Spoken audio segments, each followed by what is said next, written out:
Hi friends, welcome back. എല്ലാവർക്കും തൻഷിക്ക് വേൾഡിലേക്ക് സ്വാഗതം.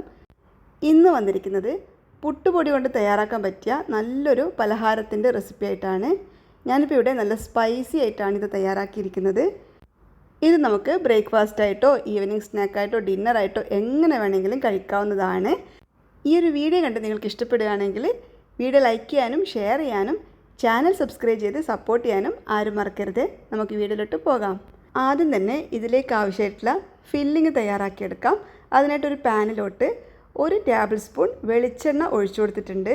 വെളിച്ചെണ്ണ ഒന്ന് ചൂടായി വരുമ്പോഴേക്കും ഞാൻ ഇതിലേക്ക് മാരിനേറ്റ് ചെയ്ത് വെച്ചിരിക്കുന്ന ചെമ്മീനിട്ടൊന്ന് ഫ്രൈ ചെയ്തെടുക്കുകയാണ്. ഏത് ഫിഷ് വേണമെങ്കിലും നിങ്ങൾക്ക് ഇതിനായിട്ട് എടുക്കാവുന്നതാണ്. ഞാൻ ആദ്യം അയക്കൂറ വെച്ചിട്ടാണ് ഇത് ചെയ്യാൻ വിചാരിച്ചത്, പക്ഷേ എനിക്ക് അയക്കൂറ കിട്ടിയില്ല. അത് കാരണം ഞാനിത് ചെമ്മീൻ വെച്ചിട്ടാണ് ഇവിടെ ഈ ഒരു ഫില്ലിങ് തയ്യാറാക്കുന്നത്. ഇതിപ്പോൾ ഞാനിവിടെ മീൻ വെച്ചിട്ട് തയ്യാറാക്കുന്നതേ ഉള്ളൂ. നിങ്ങൾക്ക് വേണമെങ്കിൽ ചിക്കൻ കൊണ്ടുള്ള ഫില്ലിങ് തയ്യാറാക്കാം. ഇനി അതല്ല വെജിറ്റബിൾസിൻ്റെ ഫില്ലിങ് വേണമെങ്കിൽ അതെടുക്കാവുന്നതാണ്. തേങ്ങയും ശർക്കരയും ഒക്കെ ഇട്ടിട്ട് സ്വീറ്റായിട്ട് വേണമെങ്കിൽ അങ്ങനെയും ചെയ്തെടുക്കാം.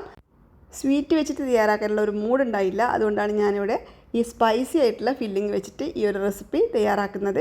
അങ്ങനെ നമ്മുടെ എല്ലാ ചെമ്മീനും ഇവിടെ ഞാൻ ഫ്രൈ ചെയ്തെടുത്തിട്ടുണ്ട്. ഇനി അതേ എണ്ണയിലോട്ട് തന്നെ 2 വലിയ സവാള നീളത്തിൽ കട്ട് ചെയ്തത് ചേർത്ത് കൊടുക്കുന്നുണ്ട്. ഇനി സവാള നല്ലതുപോലെ ഒന്ന് വഴറ്റിയെടുക്കാം. ചെമ്മീൻ ഫ്രൈ ചെയ്തതിന് ശേഷം എണ്ണ കുറവാണെങ്കിൽ കുറച്ചുകൂടി എണ്ണ ചേർത്ത് കൊടുക്കണം. എന്നിട്ട് വേണം സവാള വഴറ്റിയെടുക്കാനായിട്ട്. സവാള ഒന്ന് ട്രാൻസ്പെറൻ്റ് ആയിട്ട് വരുന്നത് വരെ ഒന്ന് വഴറ്റിയെടുക്കാം. അതിനുശേഷം ഞാനിതിലേക്ക് 3 പച്ചമുളക് വട്ടത്തിൽ കട്ട് ചെയ്തത് ചേർത്ത് കൊടുക്കുന്നുണ്ട്. ഒപ്പം തന്നെ ഒരു ചെറിയ കഷ്ണം ഇഞ്ചി പൊടിയായിട്ട് അരിഞ്ഞതും കൂടി ചേർത്ത് കൊടുക്കുകയാണ്. ഇതിപ്പോൾ ഇവിടെ നല്ല എരിവുള്ള പച്ചമുളകാണ് ഞാൻ ചേർത്ത് കൊടുത്തിട്ടുള്ളത്. ഇനിയിപ്പോൾ നിങ്ങൾക്ക് ഇത്ര എരിവ് വേണ്ടാന്നാണെങ്കിൽ പച്ചമുളകിൻ്റെ അളവ് കുറച്ചാൽ മതി.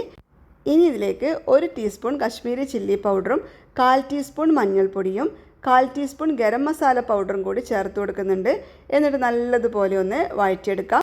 ഈ പൊടിയുടെയൊക്കെ പച്ചമണം മാറുന്നത് വരെ ഒന്ന് വഴറ്റിയെടുക്കാം. അതിനുശേഷം ഇതിലേക്ക് നല്ല ഫ്രഷ് ആയിട്ടുള്ള കുറച്ച് കറിവേപ്പില ഇട്ട് കൊടുക്കുന്നുണ്ട്. ഒപ്പം തന്നെ ഉപ്പൊക്കെ ചെക്ക് ചെയ്തിട്ട് ഉപ്പ് ആവശ്യമാണെങ്കിൽ കുറച്ചുകൂടി ഉപ്പ് ചേർത്ത് കൊടുക്കണം. ഇനി ഇതിലേക്ക് നമ്മൾ ഫ്രൈ ചെയ്ത് മാറ്റി വെച്ചിരിക്കുന്ന ചെമ്മീൻ പീസസ് കൂടി ഇട്ട് കൊടുക്കുകയാണ്. ചെമ്മീൻ ഒത്തിരി ഡ്രൈ ആവുന്നത് വരെ ഫ്രൈ ചെയ്യരുത്, അങ്ങനെ ആകുമ്പോൾ റബ്ബർ പോലെയായി പോകും. ഇനി ചെമ്മീൻ കൂടി ഇട്ടിട്ട് നല്ലതുപോലെ ഒന്ന് മിക്സ് ചെയ്ത് കൊടുക്കാം. നല്ല ടേസ്റ്റി ആയിട്ടുള്ള ഒരു ഫില്ലിംഗ് ആണ് ഇത്. നല്ല ടേസ്റ്റാണ് ഇത്. ചോറിൻ്റെ കൂടെയൊക്കെ കഴിക്കാനും സൂപ്പറായിരിക്കും. ചപ്പാത്തിയുടെയും ചോറിൻ്റെ കൂടെയൊക്കെ നല്ല കോമ്പിനേഷനാണ് ഇതുപോലെ ഉണ്ടാക്കുകയാണെങ്കിൽ. നല്ല അടിപൊളിയായിട്ടുള്ള ഒരു ഫില്ലിംഗ് ആണ്. ഈ ഒരു പലഹാരം ചെമ്മീൻ ഫില്ലിംഗ് വെച്ചിട്ട് ഞാൻ ആദ്യമായിട്ടാണ് തയ്യാറാക്കുന്നത്. നല്ല ടേസ്റ്റാണ്. തീർച്ചയായിട്ടും ഇതുപോലെ ഒന്ന് ട്രൈ ചെയ്ത് നോക്കണേ. ഇനി സ്റ്റൗ ഓഫ് ചെയ്തിട്ട് ഇത് ചൂട് പോകാനായിട്ട് ഇവിടെ മാറ്റി വെക്കാം. അടുത്തതായിട്ട് ഒരു മിക്സിയുടെ ജാറിലോട്ട് 1 കപ്പ് പുട്ടുപൊടി ചേർത്ത് കൊടുക്കാം. അതിനുശേഷം ഇതിലേക്ക് 1/2 കപ്പ് തേങ്ങയാണ് ചേർത്ത് കൊടുക്കുന്നത്. 1 കപ്പ് പുട്ടുപൊടിക്ക് 1/2 കപ്പ് തേങ്ങ എന്നുള്ള കണക്കിലാണ് ഞാൻ ചേർത്ത് കൊടുക്കുന്നത്. അതിനുശേഷം ഇതിലേക്ക് 2 കപ്പ് അളവിൽ വെള്ളം ചേർത്ത് കൊടുക്കുന്നുണ്ട്. പിന്നീട് ഇതിലേക്ക് ആവശ്യത്തിനുള്ള ഉപ്പ് ചേർത്ത് കൊടുക്കാം.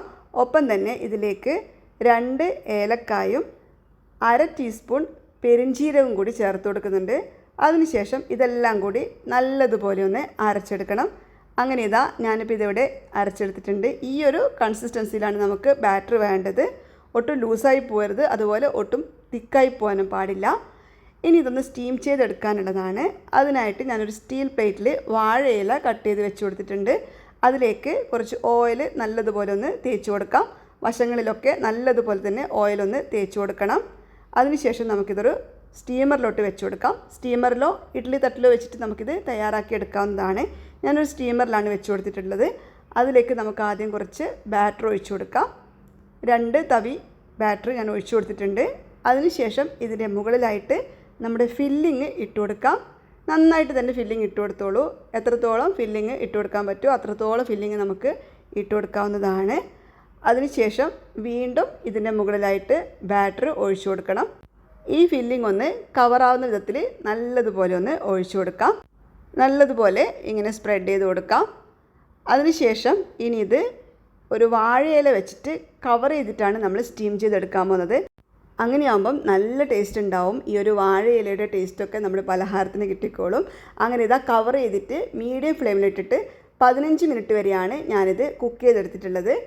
15 മിനിറ്റ് ആകുമ്പോഴേക്കും നമ്മുടെ പലഹാരം ഇവിടെ നല്ലതുപോലെ തന്നെ വെന്ത് കിട്ടിയിട്ടുണ്ട്. ഇനി സ്റ്റൗ ഓഫ് ചെയ്തിട്ട് ഇതിൻ്റെ ചൂട് മുഴുവനായിട്ട് പോകാനായിട്ടൊന്ന് മാറ്റി വെക്കാം. അങ്ങനെ ഇതാ ഇതിൻ്റെ ചൂട് ഇവിടെ മുഴുവനായിട്ട് മാറി കിട്ടിയിട്ടുണ്ട്. പാത്രത്തിൽ നിന്ന് നമുക്ക് പെട്ടെന്ന് തന്നെ ഇത് ഇളകി കിട്ടുന്നതായിരിക്കും. ഞാനതൊരു പ്ലേറ്റിലോട്ട് മാറ്റുന്നുണ്ട്. അപ്പോൾ ബാക്കി ബാറ്ററി വെച്ചിട്ട് ഞാൻ വേറൊരു പ്ലേറ്റിൽ കൂടി ഈ ഒരു പലഹാരം തയ്യാറാക്കിയിട്ടുണ്ടായിരുന്നു. അങ്ങനെ ഇതാ അതും ഇവിടെ തയ്യാറായിട്ടുണ്ട്. 1 കപ്പ് പുട്ടുപൊടി വെച്ചിട്ടാണ് നമ്മൾ ഇത്രയും പലഹാരം തയ്യാറാക്കിയിട്ടുള്ളത്. ഇത് 1-2 പീസ് കഴിക്കുമ്പം തന്നെ നമുക്ക് വയറ് ഫുള്ളാവും. അപ്പോൾ എല്ലാവരും തീർച്ചയായിട്ടും ഒന്ന് ട്രൈ ചെയ്ത് നോക്കണേ. എന്തായാലും നിങ്ങൾക്ക് ഇഷ്ടപ്പെടും. ആദ്യം ഞാൻ കരുതിയത് പുട്ടുപൊടി കൊണ്ട് തയ്യാറാക്കുമ്പോൾ കുറച്ച് ഹാർഡായിരിക്കുന്നതാണ്. പക്ഷെ അങ്ങനെയല്ല, നല്ല സോഫ്റ്റായിട്ട് കിട്ടിയിട്ടുണ്ട്. നമ്മളിതിലേക്ക് തേങ്ങ ആ ഒരു അളവിൽ തന്നെ ചേർക്കണം, എന്നാലേ നല്ല സോഫ്റ്റായിട്ട് കിട്ടുള്ളൂ. അല്ലാതെ തന്നെ ഇതിലേക്ക് സോഫ്റ്റ് ആവാനായിട്ട് ചോറോ അവിലോ ഒന്നും തന്നെ ചേർത്ത് കൊടുക്കേണ്ട.